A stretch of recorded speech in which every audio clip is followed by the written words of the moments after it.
Bloomberg Audio Studios. Podcasts, radio, news. Good morning, I'm Nathan Hager. And I'm Karen Moscow. Here are the stories we're following today. Karen, we begin this morning in Minneapolis. That's where an immigration and customs enforcement officer fatally shot a woman during a confrontation. Bloomberg's John Tucker joins us with the latest. John. And Nathan, the shooting, caught on video and shared widely on social media, happened during what federal officials describe as a targeted operation. It shows a Honda Pilot blocking part of the road as two federal agents approached. As one of them tried to open the door, the SUV backed up slightly. A third agent then appeared in front of the vehicle and fired at the driver as it began to turn and move forward. Homeland Security Secretary Kristi Noem calls it self-defense and domestic terrorism. The ICE officer, fearing for his life and the other officers around him and the safety of the public, fired defensive shots. He used his training to save his own life and that of his colleagues. The claim of self-defense drew this response from Minneapolis Mayor Jacob Frey. That is get out of Minneapolis. We do not want you here. The driver was shot in the head. She's identified as 37-year-old Renee Good. Minnesota Governor Tim Walz places the blame squarely at the feet of the Trump administration. It's governing by reality TV. And today that recklessness cost someone their life. President Trump described the video as a horrible thing to watch. He accused the woman driving the car of resisting and claimed she violently, willfully, and viciously ran over the ICE officer. Within hours, the Minneapolis killing ignited protests as far away as New York City. In New York, I'm John Tucker, Bloomberg Radio.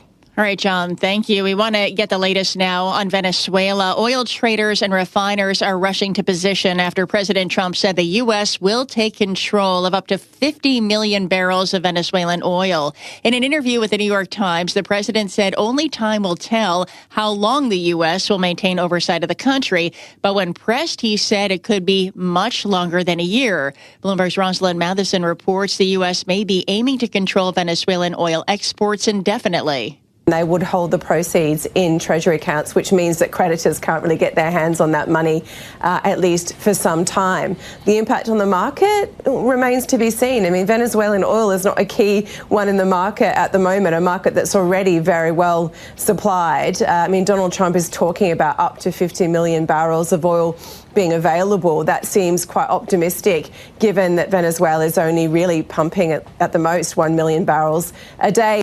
And Bloomberg's Roz Matheson reports President Trump plans to meet with U.S. oil executives at the White House in the coming days. And staying with foreign policy, Karen, Bloomberg News has learned U.S. officials are rushing to come up with options for business deals and other ways to step up links to Greenland. President Trump has long said he wants the territory for security reasons. Secretary of State Marco Rubio says he plans to meet with Danish officials next week. That's always been the president's intent from the very beginning. He said it very early on. I mean, this is not new. He talked about it in his first term. Secretary of State Marco Rubio spoke with reporters on Capitol Hill. European leaders have said a U.S. takeover of Greenland would be a major violation of NATO. Nathan, when it comes to military strategy, President Trump is calling for a huge boost in defense spending from $1 trillion to $1.5 trillion a year. At the same time, he's demanding that major defense contractors end stock buybacks and dividends and cap executive pay at $5 million a year until they spend more on weapons development. The president made the demands in a series of social media posts and later followed them up with an executive order. Palmer Luckey is the founder of defense technology company Anduril and says he does not have a problem with it. If I am getting paid by taxpayers, they should have the ability to elect people, elect representatives, elect who will then nominate people who can hold me to account in any way they wish. If they want to say that I only pay myself $5 million until I'm caught up with my schedules, they should be allowed to do that. And Palmer Luckey tells Bloomberg he only pays himself $100,000 a year. Now, shares in legacy defense contractors took a hit after the president's moves, but this morning they're bouncing back. And Northrop Grumman, it's up 7.5% this morning. Lockheed Martin, it's up 7.5% as well, and RTX is up nearly 5%. Okay, and the White House is reportedly drafting an executive order on affordability. That's according to a report from Politico. After President Trump posted on social media, he will immediately take action to ban large institutional investors from buying more single-family homes, that he'll ask Congress to codify that. Bloomberg Intelligence real estate analyst Jeffrey Langbaum explains how this impacts Wall Street. If at the end of the day, these companies that largely grow by buying new rental homes, if they're prohibited from doing that, that takes away a big part of their growth engine. And then, it raises the question of whether there's a viable business model there if the government is anti-institutional ownership of rental homes. Bloomberg Intelligence analyst Jeffrey Langbaum. The president's post sent the S&P 1500 home building index down 2.6%. Well, Nathan, on Capitol Hill, swing district Republicans divide party leaders to join Democrats in advancing legislation to revive expired Obamacare subsidies for 3 years. The procedural vote tees up floor consideration of a clean 3-year subsidy extension later this week, which is expected to achieve similar levels of support. House passage would increase pressure on the White House and Senate lawmakers to reach a bipartisan deal to revive the enhanced tax credits that lowered out-of-pocket premiums. Turning to markets, Karen, futures are lower once again after a mostly down day on Wall Street, following a strong start to the equity markets in 2026. Cameron Dawson is Chief Investment Officer at New Edge Wealth.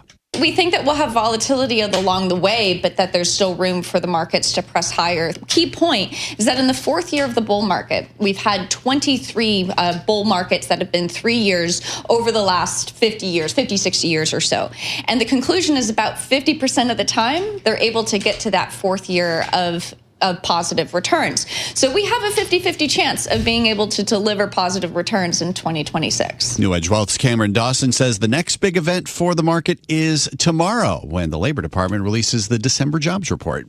In company news, Nathan, NVIDIA shares getting a bit of a boost in early trading. Bloomberg News has learned China plans to approve some imports of NVIDIA's H200 chips as soon as this quarter. And we get more with Bloomberg's Valerie Teitel. Definitely good news for NVIDIA to return to the Chinese market would be a big turnaround of events. China is the world's largest market for semiconductors. NVIDIA used to have a market share of 95%, but now because of these export restrictions, it has a market share that is closer to zero these days. Bloomberg's Valerie Teitel says Chinese officials are preparing to allow local companies to buy chips from NVIDIA for select commercial use, and shares of NVIDIA, they're up about 0.33% this morning. Time now for a look at some of the other stories making news in New York and around the world. And for that, we're joined by Bloomberg's Michael Barr. Michael, good morning. Good morning, Karen. Nick Reiner, who is charged with killing his parents, Rob and Michelle Reiner, appeared in a Los Angeles courtroom to be arraigned. However, Reiner's high-profile attorney, Alan Jackson, was granted a request to be removed from the case. Jackson offered no explanation as to why, but says he withdrew from the case due to circumstances beyond Nick Reiner's control. Jackson says, though, he remains committed to Nick's best interest. And you can take this to the bank. Is that pursuant to the laws of this state, pursuant to the law in California, Nick Reiner is not guilty of murder. Print that. Print that. Reiner has now been appointed a public defender. Police in Utah say 2 people were killed and several injured in a shooting outside a church in Salt Lake City. People were attending a funeral inside at the time. The shooting took place in the parking lot of a meeting house of the Church of Jesus Christ of Latter-day Saints. Salt Lake City Mayor Aaron Mendenhall. This should never have happened. This should never have happened outside a place of worship. It should not have happened at a celebration of life that was occurring inside of the church. Mayor Mendenhall says they are still searching for the shooter. NASA is considering ending a mission on board the International Space Station early after an astronaut suffered a medical emergency. The space agency said it could curtail the Crew 11 mission in a rare move, which involved astronauts from the U.S., Japan, and Russia. NASA postponed today's spacewalk in light of the emerging health concern. Global news 24 hours a day and whenever you want it with Bloomberg News Now. I'm Michael Barr, and this is Bloomberg, Karen. Thanks, Michael. Time now for our Bloomberg Sports Update, and for that, we bring in John Stashower. Thanks, Karen. A trade in the NBA. Trae Young was the top player for the Atlanta Hawks for 7.5 seasons. The Hawks have traded Young to the Washington Wizards for C.J. McCollum and Corey Crispert. A baseball trade, the Marlins have traded starting pitcher Edward Cabrera to the Cubs for 3 prospects. College football playoff semifinals tonight in Phoenix. It's Miami against Ole Miss. The Hurricanes coming off the upset of defending champion Ohio State. Ole Miss has 2 playoff wins since its coach Lane Kiffin left for LSU. That's the Bloomberg Sports Update. Stay with us. More from Bloomberg Daybreak coming up after this. Coast to coast on Bloomberg Radio, nationwide on Sirius XM, and around the world on Bloomberg.com and the Bloomberg Business app. This is Bloomberg Daybreak. Good morning, I'm Nathan Hager. The U.S. strategy for Venezuela may be starting to take shape now that President Trump has said the U.S. will sell up to 50 million barrels of sanctioned Venezuelan crude. Here's Secretary of State Marco Rubio. We have tremendous control and leverage over what those interim authorities are doing and are able to do. But obviously, this will be a process of transition. In the end, it will be up to the Venezuelan people to transform their country. That was Secretary of State Marco Rubio speaking after a briefing with lawmakers on Capitol Hill. This morning, we're joined by Bloomberg D.C. breaking news editor Alexander Pearson. Of course, Alex, we haven't just heard from Secretary of State Rubio. President Trump gave a pretty wide-ranging interview to the New York Times saying only time will tell how long the U.S. will maintain control of Venezuela. That points to a pretty big challenge ahead, doesn't it? Good morning. Yes, good morning, Nathan. Yeah, that's right. So we've heard not just from Trump, but also from his energy secretary that this could be a very, very long operation involving Venezuela and specifically the selling of Venezuelan oil. And that really has to do with the fact that it's going to take a long time to actually get a lot of the productive capacity in Venezuela back online. U.S. companies, if they go in there, they're going to have to invest a lot of money. It's going to take a lot of time. And so they are very much seem to be signaling that they're aware of this and that, in the words of actually the Energy Secretary, Chris Wright, it could even be indefinite in terms of how long they are involved in the selling of Venezuela's exports on oil. So this raises a lot of questions, whether the interim Venezuelan government is really in cooperation with the U.S. and whether U.S. oil companies are willing to go in at this point when the situation on the ground in Venezuela may be pretty uncertain. Yeah, exactly. That's also a big question for these companies. Venezuela has not been a great prospect in terms of investments for many decades.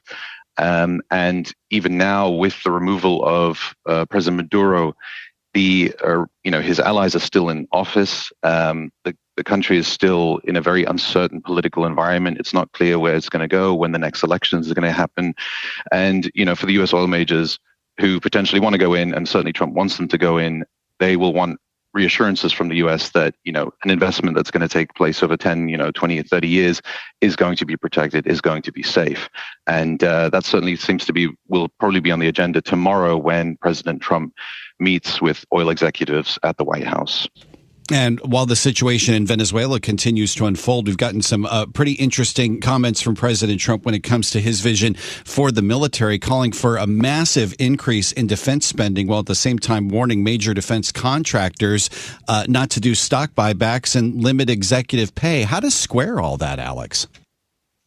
Yeah, it's been interesting in terms of his announcements, certainly on the stock market. There's been some whiplash. So initially, Trump was very critical of the major U.S. defense contractors, saying they spent too much on dividends, buybacks, on executive pay, and was calling for essentially bans and caps on those. And that sent stock prices down. And then he followed up shortly thereafter saying he wanted a massive expansion of on defense spending, so increasing it from just under $1 trillion right now to $1.5 trillion in 2027. That's obviously a huge increase on what is already a very high amount of spending on defense. The U.S. spends far more than any other country on defense. And that then caused, all these stock prices to increase, because obviously these companies are set to get a large windfall from that. But it is very much mixed messaging, and certainly investors and these companies will be looking at what the next steps will be, particularly on his criticisms and on this executive order that is attempting to curtail some of their decision making with regards to their shareholders. This is Bloomberg Daybreak, your morning podcast on the stories making news from Wall Street to Washington and beyond. Look for us on your podcast feed by 6 a.m. Eastern each morning on Apple, Spotify, or anywhere else you listen. You can also listen live each morning starting at 5 a.m. Wall Street time on Bloomberg 1130 in New York, Bloomberg 99.1 in Washington, Bloomberg 92.9 in Boston, and nationwide on Sirius XM Channel 121. Plus, listen coast to coast on the Bloomberg Business app, now with Apple CarPlay and Android Auto interfaces. And don't forget to subscribe to Bloomberg News Now. It's the latest news whenever you want it, in 5 minutes or less. Search Bloomberg News Now on your favorite podcast platform to stay informed all day long. I'm Karen Moscow. And I'm Nathan Hager. Join us again tomorrow morning for all the news you need to start your day right here on Bloomberg Daybreak.